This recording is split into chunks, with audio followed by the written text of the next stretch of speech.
لبيك اللهم لبيك لبيك لا شريك لك لبيك إن الحمد والنعمة لك والملك لا شريك لك.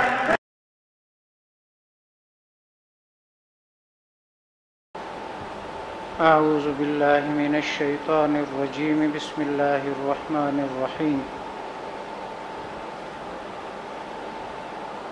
ثم أفيضوا من حيث أفاض الناس واستغفروا الله إن الله غفور رحيم.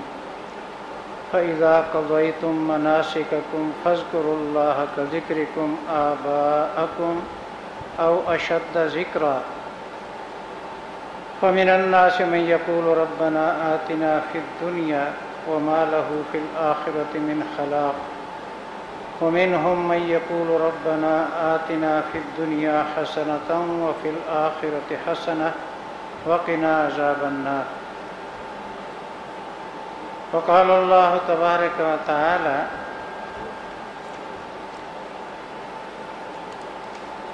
ذلك لمن لم يكن أهله حاضر المسجد الحرام.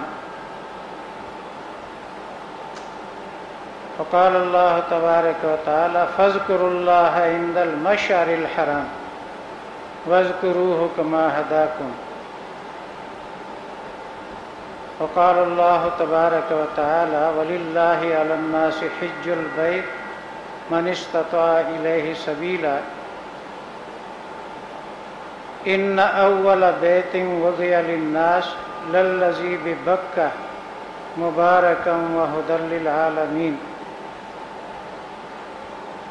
صدق الله العظيم. قال النبي صلى الله عليه وسلم تابعوا بين الحج والعمرة فإنهما ينفيان الفقر والذنوب كما تنفي النار خبز الحديد. صدق اللہ العظیم وصدق رسولہ النبی الکریم.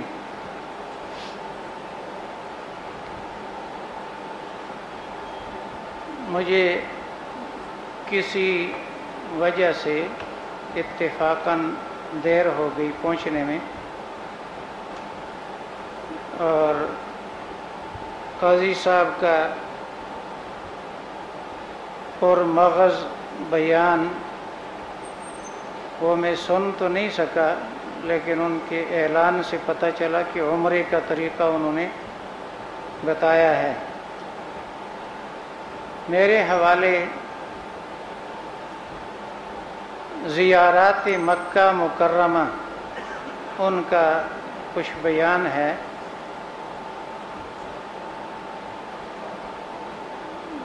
مکہ مکرمہ اس کے اندر سب سے بڑی زیارت کعبۃ اللہ کی ہے. ان اول بیت وضع للناس للذی ببکہ، جس کو اللہ تعالیٰ کے خلیل حضرت ابراہیم علیہ السلام اور ذبیح اللہ حضرت اسماعیل علیہ السلام باپ بیٹے نے مل کر تعمیر کیا. سب سے بڑی جو زیارت ہے مکہ مکرمہ میں وہ تو بیت اللہ ہے. اللہ تعالیٰ فرماتے ہیں فیہ آیات بینات مقام ابراہیم. اس کعبۃ اللہ میں واضح نشانیاں ہیں اور ان میں سے ایک مقام ابراہیم ہے. کعبۃ اللہ ہی حج کی فرضیت کا سبب ہے. کوئی وقت کا بادشاہ ہو، دولت مند ترین کوئی شخص ہو، اس پر حج ایک ہی دفعہ فرض ہوتا ہے. حضرت صلی اللہ علیہ وسلم سے پوچھا گیا کہ حج ہر سال فرض ہوگا؟ آپ نے فرمایا کہ ایک ہی دفعہ فرض ہے. چونکہ حج کا مقصد کعبۃ اللہ کی زیارت اور اس کا ادب کرنا، احترام کرنا ہے. کعبۃ اللہ پوری دنیا میں ایک ہی عمارت کا نام ہے. کیونکہ وہ ایک ہے تو ایک ہی دفعہ عمر میں فرض ادا ہو جائے گا، باقی جو حج ہوں گے وہ نفلی ہوں گے۔ کعبۃ اللہ کو ایک مرتبہ دیکھنے سے اللہ تعالیٰ دیکھنے والے کو 120 نیکیاں عطا فرماتے ہیں، اس کے اعمال نامے میں لکھی جاتی ہیں۔ کعبۃ اللہ کا جو پرنالہ ہے میزاب رحمت، وہ بھی برکت کی اور ادب کی چیز ہے۔ شکر ہے کہ وہ سعودی عرب میں ہے، محفوظ ہے۔ کسی اور ملک میں ہوتا تو یہاں پر تو نالین شریفین میں سے ایک نال بھی گم ہو گیا، تو وہ تو سونے کا پرنالہ ہے تو بڑے خطرے کی بات تھی، لیکن وہاں پر محفوظ ہے۔ کعبۃ اللہ، اس کے ساتھ مقام ابراہیم، قرآن میں اس کا نام ہے مقام ابراہیم۔ وَإِذْ يَرْفَعُ إِبْرَاهِيمُ الْقَوَاعِدَ مِنَ الْبَيْتِ وَإِسْمَاعِيلُ، جس پر کھڑے ہو کر باپ بیٹا وہ دیواریں چنتے تھے، اور تفسیروں میں لکھا ہے کہ لفٹ کے طور پر وہ کام کرتا تھا۔ جتنی اونچی جگہ پتھر رکھنا ہوتا تھا، پتھر اتنا بلند ہو جاتا تھا۔ بلکہ سورہ حج، قرآن کریم میں ایک پوری سورت کا نام سورۃ الحج ہے، اور 17ویں پارے میں دوسری سورت ہے۔ ساری سورت حج کے بارے میں نہیں، لیکن ایک 2 رکوع ہیں اس میں، تو اس میں ہے کہ اذن فی الناس بالحج، اے خلیل حج کا اعلان کر دو لوگوں میں۔ لکھا ہے کہ ابراہیم علیہ السلام نے گزارش کی کہ یہاں سامنے سننے والا کوئی نظر نہیں آتا، کس کو اعلان کروں؟ اللہ تعالیٰ نے فرمایا آپ میرے حکم پر عمل کریں، جو اعلان پہنچانے کا کام ہے وہ آپ کے ذمہ نہیں، آپ کے ذمہ اعلان کرنا ہے۔ اذن تو 2 باتیں لکھی ہیں، ایک یہ کہ جبل ابی قبیس پر خلیل اللہ کھڑے ہوئے اور اعلان کیا، دوسری بات ہے کہ مقام ابراہیم پر کھڑے ہوئے، اور مقام ابراہیم جو ہے وہ پہاڑوں سے بھی اونچا ہو گیا، اور ابراہیم علیہ السلام نے لوگوں کو کہا یا ایھا الناس ان اللہ کتب علیکم الحج فحجوا، لوگو اللہ نے تم پر حج فرض کیا ہے، حج کے لیے آؤ۔ اللہ تعالیٰ نے وہ اعلان روحوں تک پہنچا دیا، ارواح تک، اور جن لوگوں نے جتنی مرتبہ اللہ کی توفیق سے حج کرنا تھا، اتنی مرتبہ انہوں نے اس موقع پر ان کی روحوں نے تلبیہ کہا، لبیک، ہم حاضر ہیں۔ اب کسی نے 50 حج کرنے تھے، 55 حج کرنے تھے، کہتے ہیں حضرت امام ابو حنیفہ رحمۃ اللہ علیہ نے 55 حج کیے اور اکثر پیادہ کیے، تو انہوں نے اتنی مرتبہ لبیک کہا۔ تو اب مقام ابراہیم کی بھی بڑی اہمیت ہو گئی، جو اللہ کے خلیل کے قدموں کے ساتھ ٹکرایا، اور اس میں حضرت ابراہیم علیہ السلام کے مبارک قدموں کے نشان موجود ہیں۔ تو مقام ابراہیم بھی ہے، حجر اسود ہے۔ فرمایا کہ حجر اسود جو ہے یہ پہلے سفید تھا، لوگوں کے گناہ کھینچ کر سیاہ ہو گیا، اور ایک باطنی فرقہ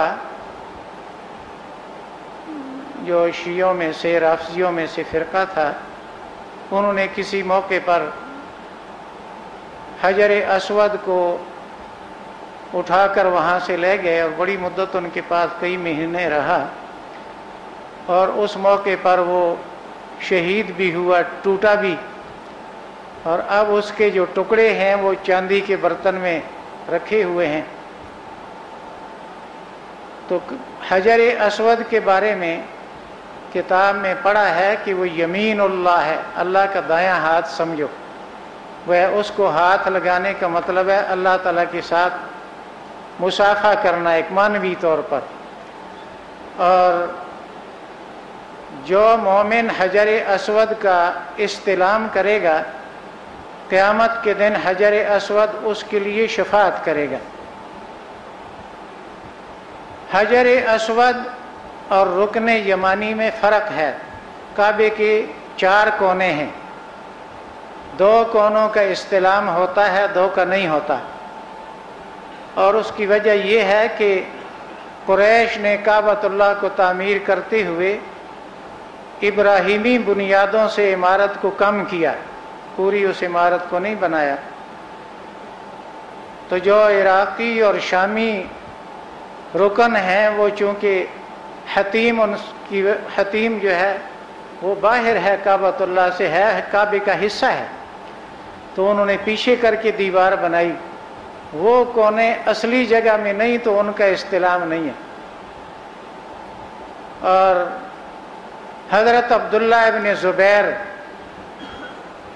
رضی اللہ تعالیٰ عنہ جو ابو بکر صدیق رضی اللہ تعالیٰ عنہ کے نواسے تھے، حضرت عائشہ صدیقہ رضی اللہ تعالیٰ عنہ کے بھانجے تھے، حضرت اسماء کے بیٹے تھے۔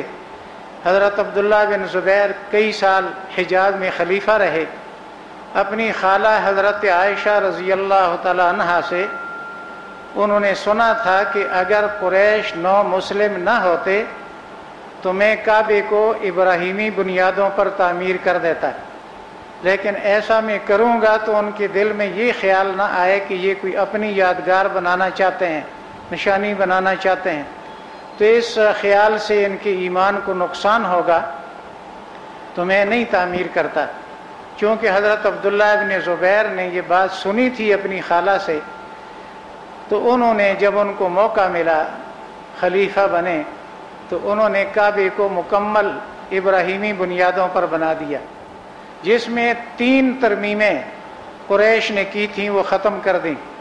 کعبۃ اللہ کا جو صحن ہے وہ زمین کے ساتھ برابر تھا، قریش نے اونچا کر دیا تاکہ اپنی مرضی سے کوئی داخل نہ ہو، ہم جس کو اجازت دیں وہ سیڑھی لگا کر اوپر جائے۔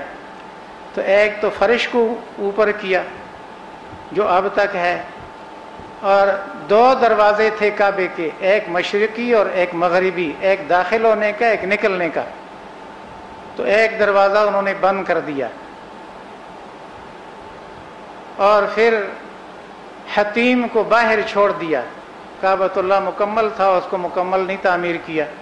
تو حضرت عبداللہ بن زبیر نے یہ تینوں باتیں جو قریش کی تھیں ختم کر دیں، دروازے 2 بنا دیے، فرش کو نیچے کر دیا اور حتیم کو کعبے میں شامل کر دیا۔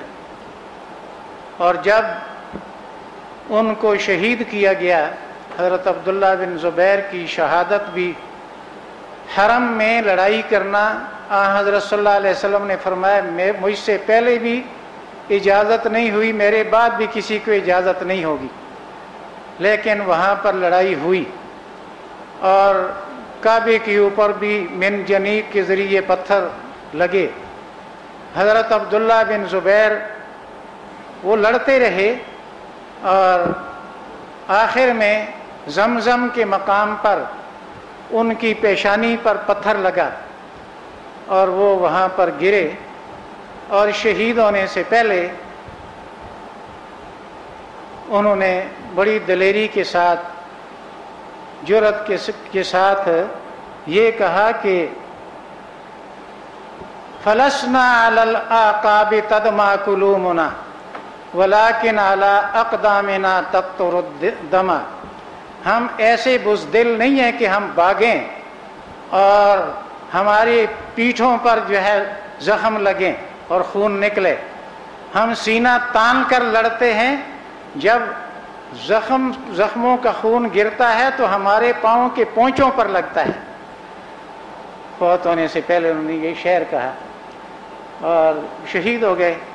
تو خیر دوبارہ پھر ان کے بعد والے لوگوں نے وہی قریش والی عمارت دوبارہ بحال کر دی، اور جب امام مالک سے اس وقت کے خلیفہ نے پوچھا کہ دوبارہ ہم ٹھیک کر دیں کعبے کو درست طریقے سے، تو انہوں نے فرمایا نہیں، اسی کی حالت میں رہنے دو، اگر تم اس کو پھر ٹھیک کرو گے، پھر کوئی آئے گا پھر اس طرح کرے گا، تو بار بار بدلنے سے وہ جو ایک عزت ہے، ایک وقار ہے، احترام ہے، ایک جلال ہے کعبے کا، وہ ختم ہو جائے گا، تو بار بار نہ چھیڑو۔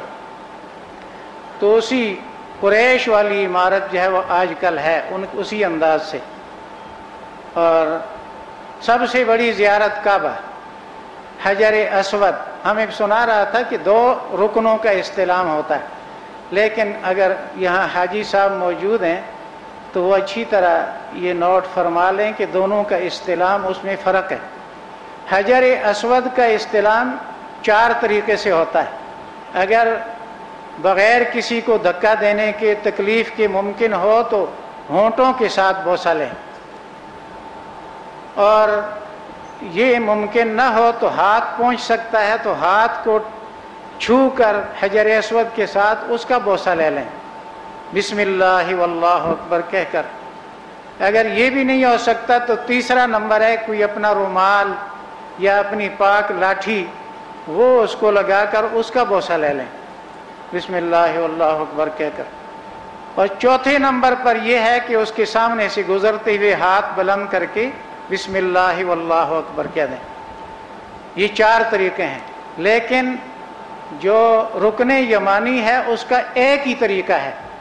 اگر آسانی سے ہو تو ہاتھ لگا دیں، نہ اس کا بوسہ منہ سے لینا ہے، نہ اس کو اشارہ کرنے کی ضرورت ہے، نہ کسی لاٹھی رومال کو لگانے کی ضرورت ہے، صرف ممکن ہو تو ہاتھ لگائیں گزرتے وقت، اس کے علاوہ کچھ نہیں۔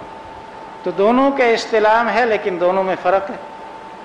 اس کے علاوہ کعبے کی زیارات میں سے سب سے زیادہ جو چیز استعمال ہوتی ہے وہ زمزم ہے۔ زمزم کا کنواں تھا، حضرت صلی اللہ علیہ وسلم کے زمانے میں کنواں تھا۔ حضرت عباس رضی اللہ تعالی عنہ وہ پانی پلانے والوں کے سربراہ تھے، ان کے یعنی حصے میں تھا یہ عزت۔ اجعلتم سقایت الحاج و عمارت المسجد الحرام کمن آمن باللہ والیوم الآخر۔ تو حاجیوں کو پانی پلانا، زمزم پلانا حضرت عباس، یہ ان کا اعزاز تھا، اور ان کی اولاد پلاتی تھی۔ اس وقت کنواں تھا۔ اور پھر 87 میں حاضر ہوا تھا تو وہاں ٹیوب ویل لگا ہوا تھا، نیچے سیڑھیاں اترتی تھیں، نیچے لوگ اترتے تھے، سامنے ٹیوب ویل نظر آتا تھا، نیچے بھی پانی پیتے تھے۔ اب وہ زمزم مسجد کے صحن سے نظر نہیں آتا، نہ ٹیوب ویل نظر آتا ہے، نہ وہ سیڑھیاں ہیں۔ مطاف وسیع کرنے کے لیے وہ جگہ ساری جو ہے وہ بند ہو گئی ہے۔ اس کا پانی جو ہے وہ بڑا ایک تبرک ہے، ماء زمزم لما شرب لہ۔ اگر یقین کے ساتھ پورے نیت کے ساتھ زمزم کو پیا جائے تو فرمایا کہ زمزم جو ہے وہ پیاس کے لیے بھی کام دیتا ہے، بھوک کے لیے بھی کام دیتا ہے۔